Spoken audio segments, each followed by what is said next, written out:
ये देखिए, थाना बड्डूपुर क्षेत्र में रीवा सीवा के पास एक जय मां ट्रेडर्स के नाम से एक सीमेंट की दुकान है। वहाँ 20 अगस्त को दिन में ही दो युवक दुकान पे आए और उनके द्वारा कुछ खुले में 15 किलो सीमेंट खरीदने की बात उससे दुकानदार से की गई। इसके बाद वो दुकानदार उनको सीमेंट देने के लिए नीचे गोदाम की तरफ चला गया और दो लोग जो आए थे उनमें से एक वहीं शोरूम के पास ही रह गया। इसी बीच मौके का फायदा उठा करके और दुकानदार को सीमेंट निकालने के बहाने उलझा करके दूसरे के द्वारा शोरूम का जो कैश काउंटर था वहां से कुछ कैश उठा लिया गया और इसके बाद दोनों वहां से दुकान से फिर चले गए। दुकानदार को थोड़ी देर बाद पता चला कि इन लोगों ने हमको उलझा करके हमारा जो कैश काउंटर से पैसे उठा लिए हैं। उसके द्वारा तत्काल पुलिस को सूचना दी गई और तत्काल स्थानीय बड्डूपुर थाने में सुसंगत धाराओं में इस पर प्रथम सूचना रिपोर्ट पंजीकृत करके विवेचना प्रारंभ की गई। दुकान पे कुछ सीसीटीवी कैमरे भी लगे हुए थे, उसमें भी इनकी गतिविधियां कैमरे में कैद हुई और जो प्रारंभिक लीड मिली उसके आधार पर उसको हम लोगों ने डेवलप किया।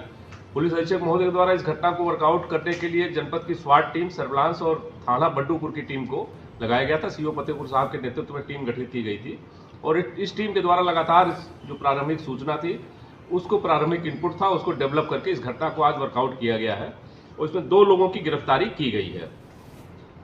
जो अरेस्टिंग हुई है उसमें एक मनोज कुमार अवस्थी है और दूसरा दिनेश अवस्थी है। दोनों थाना रामपुर मथुरा जनपद सीतापुर के रहने वाले हैं। दोनों आपस में पिता पुत्र हैं और इनके द्वारा एक साथ इस तरह की घटनाएं दुकानों से, प्रतिष्ठानों से जो कि सुनसान स्थानों पर रहते हैं वहां पे कारित की जाती है।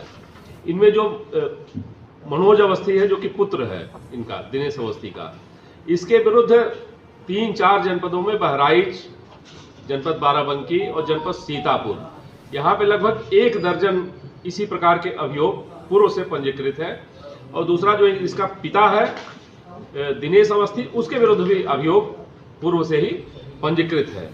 इनके द्वारा जो सुनसान में सड़क पर जहाँ पे अन्य दुकानें नहीं रहती थी, सुनसान में खाद की दुकान, सीमेंट बालू की दुकान या अन्य जो प्रतिष्ठान होते थे जिनका शोरूम कैश काउंटर अलग रहता था और गोदाम उनका थोड़ा सा बगल में कहीं नीचे या कहीं बगल में रहता था, ऐसी दुकानों को टारगेट किया जाता था। रेकी करके फिर इस तरह की दुकानों पर जाकर के घटनाएं कारित की जाती थी। इनसे हमारी टीम लगातार पूछताछ कर रही है।